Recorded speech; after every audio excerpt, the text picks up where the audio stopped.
Hello. Once in a while I come across an argument for the existence of God that is, to put it simply, is a tough nut to crack. I don't even know if I'm being seen in the picture now. I don't care, whatever. I'm talking of Anselm's Ontology argument, which goes as follows. This from the Oxford Illustrated History of Western Philosophy, Anthony Kinney. By God we mean that than which no greater can be thought.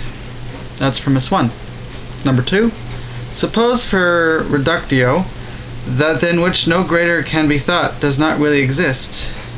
Nevertheless, 3, it can be thought to exist in reality. Now 4, then that which no greater can be thought as greater if it really exists than it does not.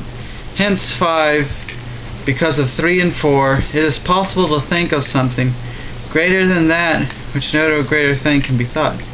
Since 5 is contradictory, the hypothesis in 2, which is that that which no greater can be thought does not really exist, is false. So that by reductio, 6, that than which no greater can be thought, that is God, really exists after all. The premises of this argument are 1, 3, and 4. 3 seems innocuous enough, and 1 is simple. Oh, this is the Anthony Kinney now. And 1 is simply a definition that expresses a unique property of, even if it is not exhaust, what we normally mean by God. The real work of the argument is done by step 4. See, this is much easier to do if you have the book. So Wikipedia this, or go to your library and get this. I got, for use in Wichita, I got this at the Meridian Library. I like that place. I should have went today. Because I didn't went today, I did not read as much, because I was on YouTube arguing with people. Not YouTube, Facebook.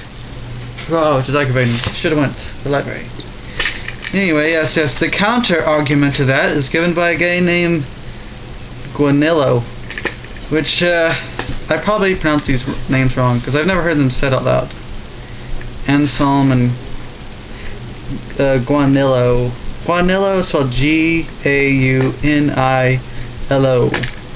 Which he basically, Guanillo says that if you use Anselm's argument, then you could say that there's a lost island, and that, let me see if I can, I'll read him.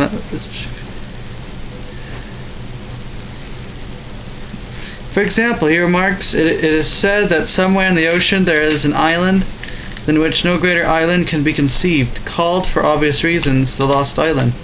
Since an island is of course greater if it exists than if it does not exist, and so Anselm's reasoning must really exist after all, the arguments are exactly parallel. Since the argument is meant to be generalized, the implicit conclusion is that because Anselm's argument can be constructed to prove the reality of all sorts of bogus crap, there must be something wrong with it. Now I paraphrased a bit there. Anselm replied, "Now I say boldly." Now imagine this with an Italian accent, because he's from Italy, even though he went to Canterbury and lived in England after a while. "Now I say boldly that if anyone should find for me anything existing either in actual fact or in thought alone, except that which is greater cannot be thought, to which he can fit the logic of this argument of mine, I will find and give him that lost island, not to be lost anymore." Ha ha ha ha. Ha ha ha. I added in the ha's, if you did not catch that. I'm probably going to summarize this wrong, but Anselm's argument seems to be that because of our limited human intelligences, it seems very likely that there is something greater than we can imagine. And that greater thing is the God-man. God dude, God, duty, dude, duder, whatever. Yep. And Guano says, well, you could just add in the word God with island or anything, and it still works. Thus, it's bogus. Yep, that's the two guys. The reason why this is tough nut to crack is because Guanillo's argument doesn't really refute Anselm's argument, because islands, by the very definition of lost island, it presupposes that it's not the greatest thing possible, because an island is less great than a continent, which is less great than Earth, which is less great than a universe, which is less great than a God if a God exists. That's the thing. That's sort of the problem with it. Is that an island, by calling it an island, you're saying that it isn't perfect, because, or isn't the greatest and everything, because it's smaller than something else. That's why Guanillo, I think, fails to destroy Anselm's argument. But even if it's very difficult to come up with a refutation of Anselm, it still doesn't mean Anselm's right. That's the important distinction there. See, the best refutation I can give is, I did a video on it already, called Reverse Ontology, which I'll briefly summarize as Anselm's, or the refutation Anselm and the Christian ontological argument is that for something to exist, it has to have characteristics. It has to be less than other things to a point, or greater than other things, and it has to be not something. Like these dice, these cubes, they can only exist if they can't be cubes and circles at the same time. Therefore, they have to be characteristics. But because of that, they can't be the greatest things ever, because they might be really cool dice, but they're not really cool circles.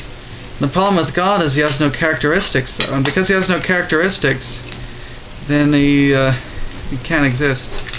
The only way you can refute that, I think, is if you say that God isn't all perfect. If you say he has imperfection of any kind, then my argument doesn't do anything. My reverse ontological argument is only against the idea against the concept of a perfect being, because I don't think a perfect being can exist. But if you can say God, if you say God has at least one imperfection of any kind, then reverse ontological argument isn't against your idea of God.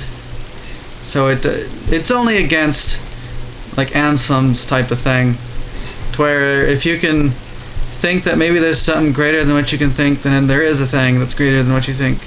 Therefore, that thing is the dude man, the uber dude upstairs, who imaginary right now looks like the Big Lebowski, and he's bowling right now. If you don't know what I'm talking about, the Big Lebowski, then you're not American, man. The greatest movie ever. Okay, maybe it's not the greatest movie, but it has like freaking John Goodman in it. That makes a pretty good movie. You should check it out. Big Lebowski. So yeah, that's basically it. See you later, dudes and dudettes.